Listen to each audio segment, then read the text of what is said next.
Страх от успех или страх от провал често са свързани и причината може да се корени още от детството, когато сме правили някакви грешки, които не са позволени в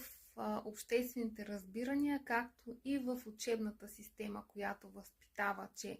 грешките са нещо лошо, а не са уроци. Така че от малки сме възпитани да се страхуваме от критика, да се страхуваме от провал, сякаш той намалява нашата стойност, защото вярването е, че ако си добър, послушен и имаш успех, тогава ти заслужаваш внимание и любов, тогава твоята стойност се покачва и съответно, ако сбъркаш, твоята стойност намалява, ти можеш да си отхвърлен и така нататък. Ако имаш подобни чувства, спомени или страхове,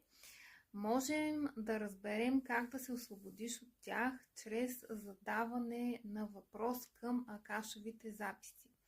Ако имаш интерес по темата, пиши ми налично и ще ти дам повече информация.